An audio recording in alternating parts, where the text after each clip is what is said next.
Hello, everybody.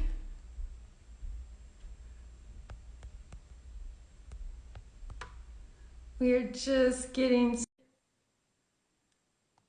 today. We're doing an artist talk with Holly Troy. Here she is. That was fast. Um, Hi. Hi, Holly. So today is October 14th, and our current exhibition here at the Heartbox is Dreaming in Cyan with Holly Troy. Um, so we're just going to talk a little bit about your work and the show. How you doing today? I'm doing very well. I had a root canal this morning, Oh, but you know, it went well. you look And great. I'm sitting in front of I'm visiting my friend Dina, and she owns one of my paintings. So the painting behind me is called "The Rebirth of Icarus." So I thought, well, it's a good spot. Do you want to tell us a little about that piece since it's here? Can I tell you a little about this piece? Sure. It's I I always loved the story of Icarus. I always felt kind of bad for Icarus because he was, you know, he built these wings that were made out of wax, and then he flew too close to the sun, and his wings melted, and he fell into the ocean, and that was the end. But so I felt really bad for him, and that story just sort of haunted me my whole life. So I I did this sketch. You can't totally see the painting, but like I imagined that Icarus was sort of like a phoenix type of figure, so that he would like rise up again, and kind of on his way, his wings are might be a little bit like bent, so his rebirth was not like straight up, but more like this weird kind of tracing back and coming forward, sort of like a moth with a broken wing or something. And so these sort of, this is the path, and I think it's also the path how I imagined him going down too. I didn't imagine it going straight down, but sort of like, and I think that, in our lives, when sort of when we have an epiphany or when we learn something, um, we do sort of retrace our past a little bit as we're like dipping into something totally new. There's always this little bit of backtracking before we do the next before we go to the next level. So uh, that's that's the story of that painting. Oh, I love it. So tell us a little bit about Dreaming Cyan, which is behind me, everybody. Yeah. This shows up for October. So yeah.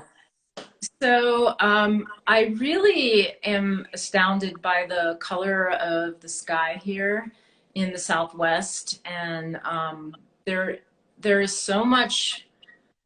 It's just it's blue most of the time. Like even in the winter, we might have a few days, maybe a week or two out of the whole year where like the sky remains gray all day. But for the most part, whenever there are clouds, at some point we have an amazing sunset. But at some point, the blue kind of breaks through, and um, I started to notice when I paint that so much of my painting is really intuitive, and I just kind of I have an idea of what I'm going to do, and I start doing it. But I realized like every time I paint, I'm always mixing in cyan. Like I don't feel complete unless I'm putting in some of this beautiful blue color, which the the sky has the tendency to be. And I also find the sky, like that color, to be really healing for me. It's like it's a blue, yeah, but it's not really a cool blue. It's like a warm color, and it makes me feel happy. I mean, clearly when I'm painting, it makes me feel like I've completed something if that color is included. So when I stood back and looked at my paintings, I mean, I definitely have a certain style, but you know, they all have that. I realized it was like, wow, like what is the common, like what is the common thread, the common color, and it's definitely cyan. So yeah, it's sort of, it's just this color that's kind of in my subconscious now, you know.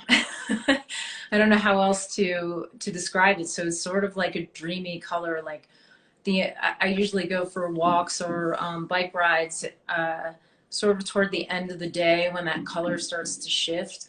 But it's the slowing down and sort of taking the time to look at the sky, that really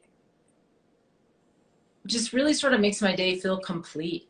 I guess the same thing with like it just keeps running throughout. Like my painting is complete if I the painting for the day. I mean, it takes me a while to make paintings, but I've always got to use that color somewhere.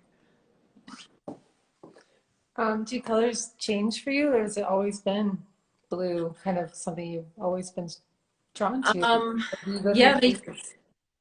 yeah, they do change, or they have changed. Like I remember when I wrote about this when I discovered this color um, in art school. It's Cyan is this color that it's very strong. So like if you mix white into it, you only need like a tiny drop of it to blend into white, uh, to have this amazing blue color. So it's like this, it's almost like this, like just this little flavor. But I didn't really start using I use the blue occasionally, but I think I'd say like when I was in my 20s, um, red was probably the predominant color. So there's definitely been a shift. I would use blue sparingly, and I used to call it swimming pool blue, kind of, but because it is kind of like swimming pool blue. And I like those mid-century modern colors, so I feel like that blue is sort of a 1950s sort of color.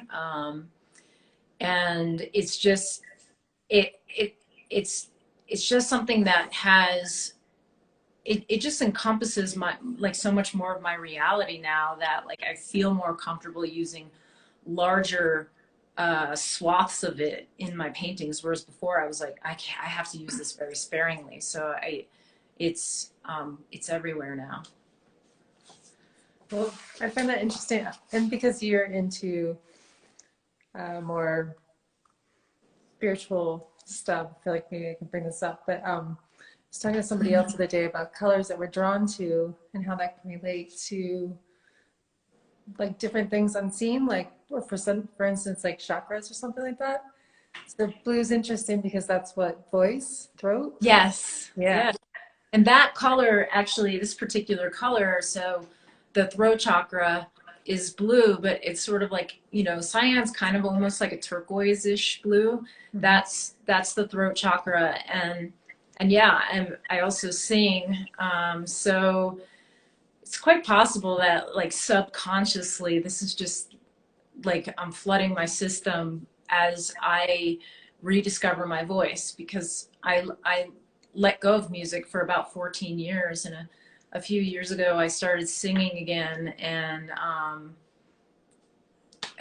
around the same time I started painting again. Actually, when I let music go, I had a very hard time painting as well. So like music is kind of like the keystone activity for me. So in that sense, yeah, it's like a celebration of the fifth chakra, which is the chakra of communication and voice, for sure. Yeah, I was just thinking that. I brought it up. So, So, do you sing when you paint?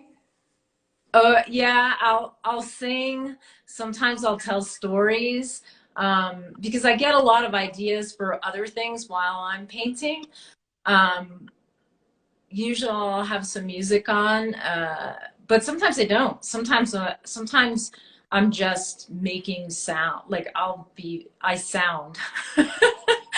Or I'll find a phrase that I keep playing over and over again, you know, singing out loud.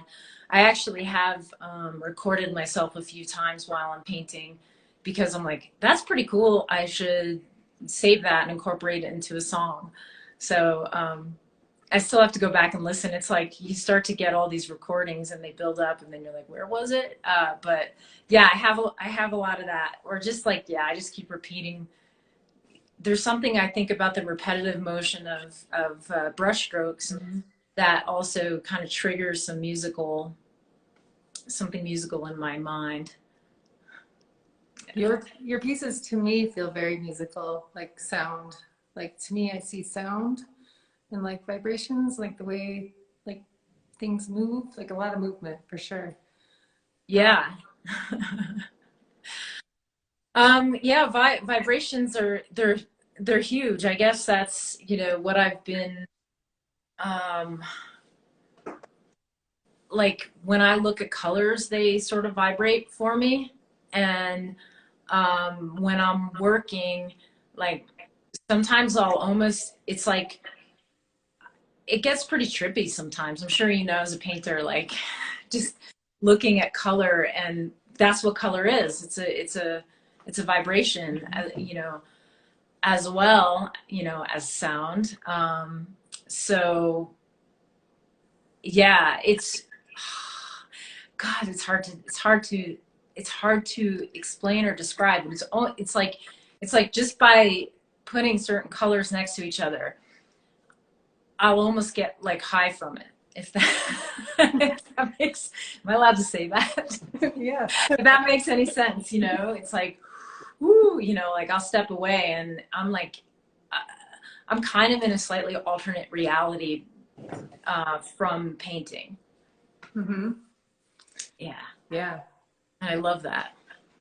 And I want people, and it's a good reality. I feel like, so it's like I want other people to feel that too somehow, you know, and I'm Right.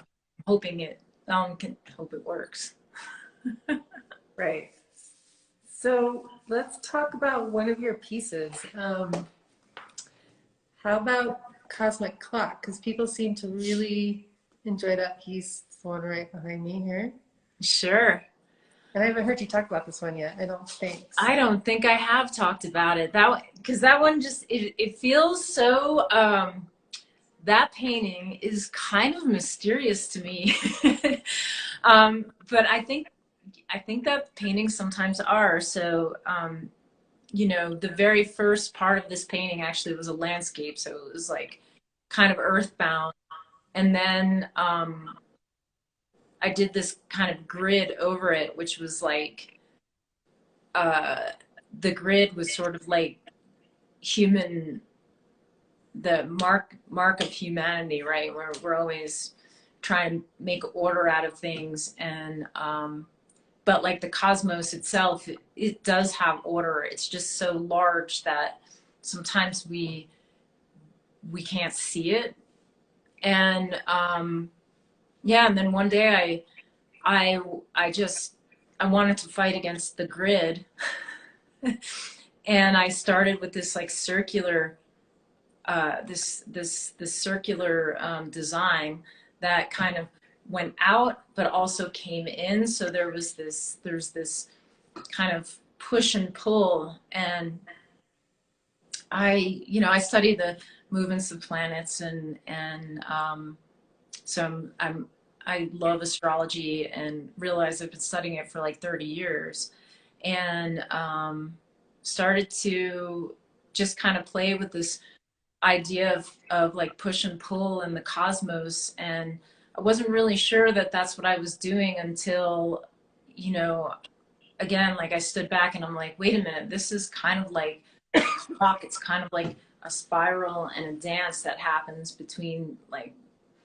all these lines that suddenly became objects. Um, you know, and that's sort of like, well, what am I trying to say? You know, like points in time, right? Like waves and what is the other, particles, right? It's like suddenly there's like this dance between particle and wave going on, and I was like, oof, like that's the cosmic right there. So um, cosmic clock, indeed. And there's a lot of, and the thing too is like the cosmos,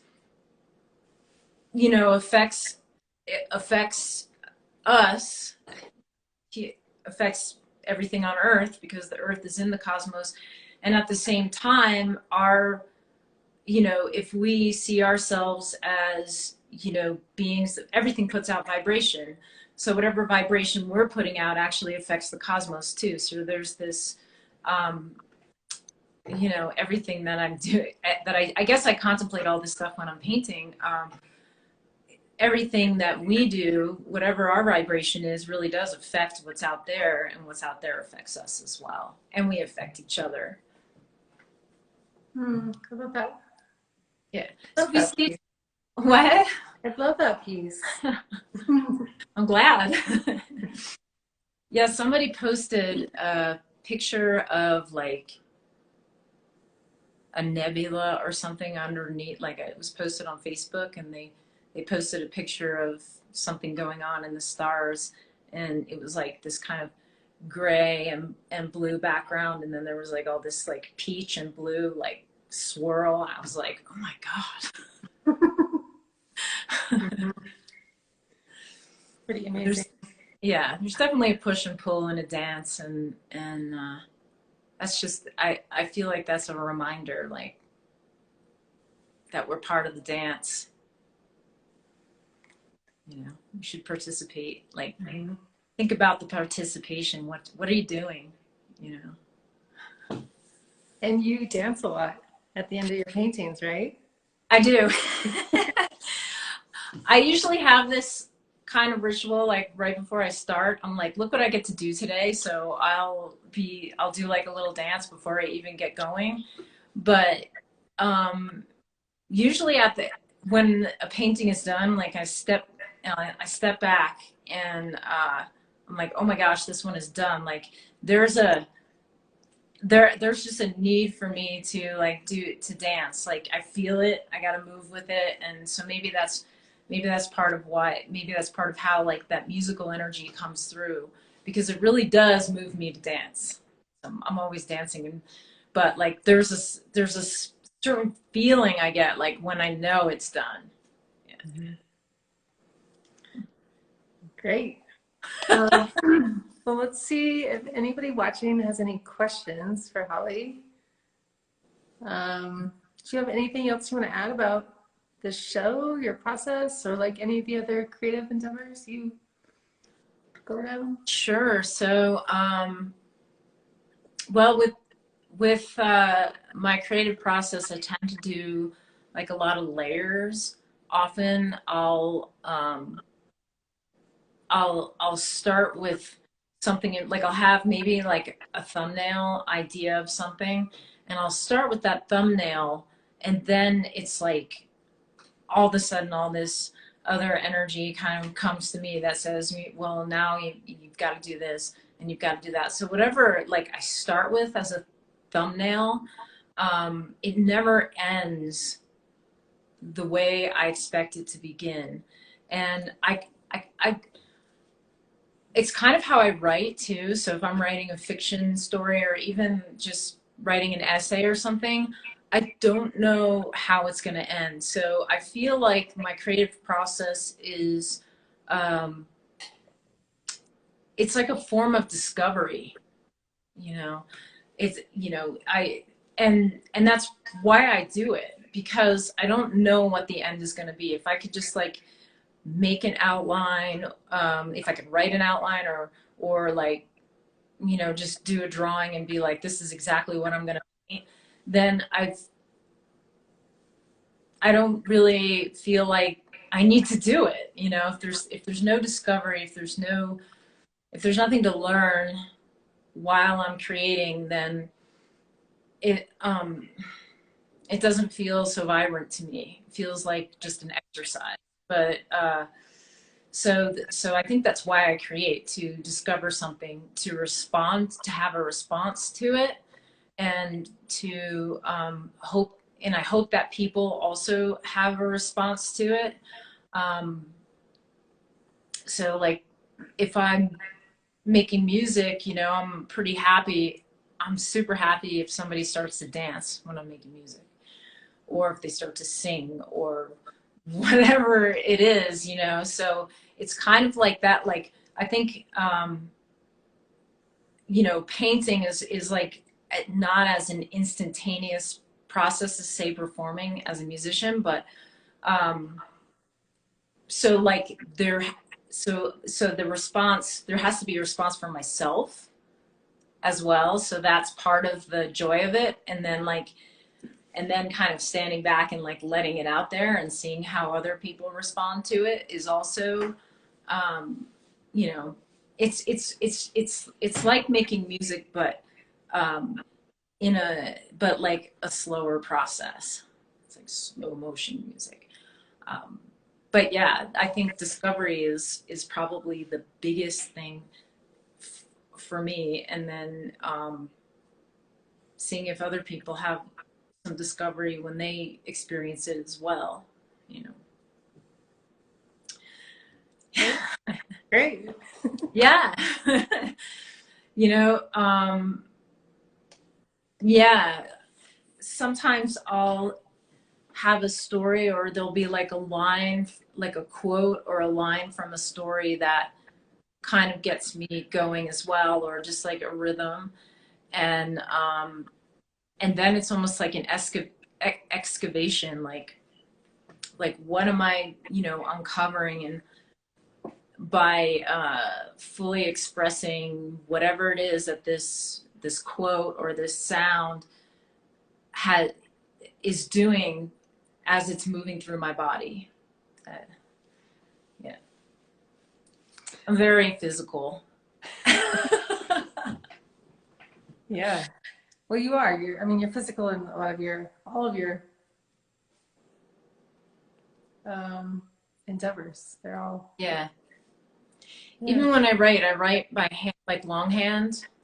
Mhm. Um, there's just something about just having something moving. Mhm. I like that. It just makes me feel alive, and yeah, alive. Do you have any other projects coming up in the future that people could stay tuned for?